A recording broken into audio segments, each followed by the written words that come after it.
it all comes full circle. Now I hope Michael Yo is a superstar. And I said to him when I was 19, I wanted to be a stand-up comic, or at least I thought I did. So I found this place. It's called the Beehive, where comedy is a buzz. And none of y'all know it because it died in like a month. They couldn't get their liquor license and nobody would get drunk enough to laugh. So it went out of business. But when Michael Yo heard that, he goes, oh my God, you gotta do like 5 minutes for me. I said, okay, well that's cool. We can try this again. So thank you so much for being here. If it moved you to see Michael Yo and it moved you to come see me, thank you so much. I am the fourth of 5 kids, and my parents are immigrants. They came from Greece, so I'm an immigrant kid. Make some noise if you're an immigrant kid.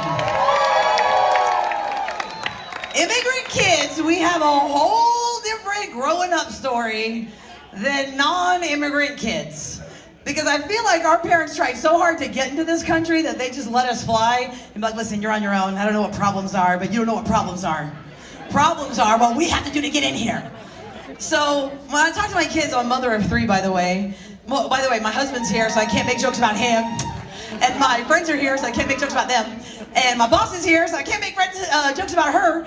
And my coworkers are here, so I can't make jokes about them. So I'm gonna talk about me. Shout out to you guys. Hi, Leslie. Okay, so as an immigrant child, being the fourth of the 5 especially, if you have more than 3 kids, you lose track. Can we all agree on that? You're just gonna lose track.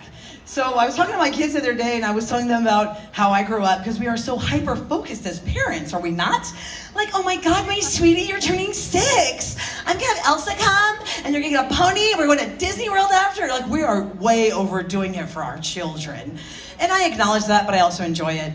So when I was a child, my mom didn't really, God bless her, you know I love her. If you've heard my show, Monday through Friday, 6 to 10, Roula and Ryan, Sean KRV. And also weekends with Roula nationally. My mom's been on that too. You may have heard her voice. Thank you. She talks very high-pitched when she meets you because she wants you to think she's a different person. It's like, oh my goodness, how nice to have you here. Nice to meet you. But behind the scenes, it's like, Roula, okay, anyway. So the reason I say that is because you have to understand how I grew up. Fourth of 5 children, I went to a school where it was a suggestion to pick me up at 3 o'clock. It did not ever turn in my mom's head like, okay, I gotta go pick up on time. So when I was a child, I knew that when school was dismissed, my mom was never gonna be the first car in the line to pick us up. And I was just gonna take my time getting to the front.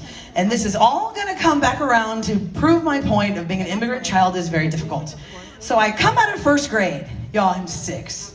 I walk out of the first grade classroom with little Joanne Majerus, and little Joanne Majerus was like 40 pounds and 3 feet tall. I was not 40 pounds and I was not 3 feet tall. If you compared me and Joanne, which my mom did, she would say, you and Joanne are so funny, you're like the Greek souvlaki. She is the stick and you are the meatball. And I was like, thank you, Mom. I really understand you. So little Joanne Majerus tells me, you know what, I think instead of going all the way to the front of the school, let's just get through this gate right here and walk to the front. Y'all, the black bars of the school gate were like this wide apart. So little Joanne Majerus shimmies her little body through that gate. And I'm thinking, well, I can do that. No, I could not do that. I could not do that. So I think to myself, all right, Joanne, I can follow you.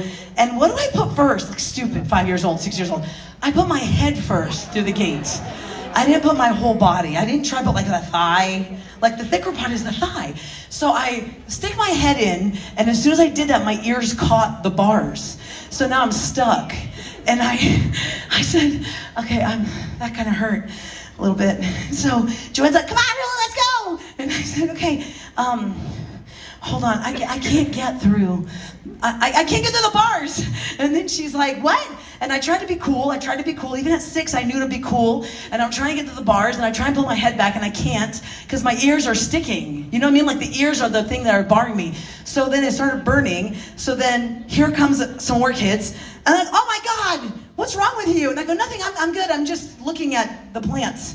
And then a teacher comes by, the math teacher, and he's like, what's wrong with you? I said, I'm okay, I got it. No, I don't think you got it. And then the first grade teacher comes, the second grade teacher comes, some parents are there, there's 20 kids. Carly Dorflinger yells, oh my God, Roula got her head stuck in the bars. and I cannot get my head out. So I thought to myself, just like in A Christmas Story, where Flick is left on the frozen pole and the police and the fire police come, I thought, I think they're gonna call somebody, but I'm not really thinking that far, and it just burns a lot. So the teachers are all trying to figure out how we're gonna get her out. We get her out, they pull the bars, and I can shimmy my head out like a cork popping in a bottle of wine, and I don't know how much time has passed, guys. I have no idea. But I know that when I finished and all this had happened with all these people and everyone's gonna talk about it tomorrow, I go to the front of the school and there's my mom waiting, my brothers and sisters who also didn't know that happened to me. And I get in the car and I say, Mom, my ears really hurt a lot because I got stuck in this gate. And she goes,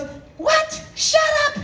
Let's go, we're late. And we drive off, and not one person ever told my mother about that, nor did she care. Today, Facebook, Twitter, school letter. Please don't let your children stick their heads in the bars. Please don't let your children use other exits, and all these things. And I thought, that's just one little tiny piece of me being an immigrant kid. Because when I told my mother that story when I was 27 years old, she just looked at me like, what do you want me to do about that now? And I said nothing. So I just have a lot of different stories of my mom saying the wrong words, like the countertop is not a counter, it's a condor. Yeah, have y'all heard of granite, quartzite, and corian? I thought condor was a brand. So I would tell my sister, well, the keys are on the condor. She goes, Roula, you're 14. It's not a condor, it's a counter. And I was like, it is? So there are a lot of things that I had to be having my eyes open to, and even to this day on the radio, as a seasoned radio host, there are things that my show will tell me is not a real phrase, like, you wash my hand, I'll wash yours. That does not exist. It was, you scratch my back, I'll scratch yours, but this is what it is to be an immigrant kid. Well, anyway, I thank you guys for being here tonight for Michael Yo. And I didn't think I could make 5 minutes, but I think I have made 5 minutes. So thank you so much for being here. Thanks for listening to the Roula and Ryan Show at Radio Roula on Instagram. Okay, y'all? Love you guys. Y'all enjoy Michael Yo. Have a great night. I'm going to get me a whiskey now. Bye.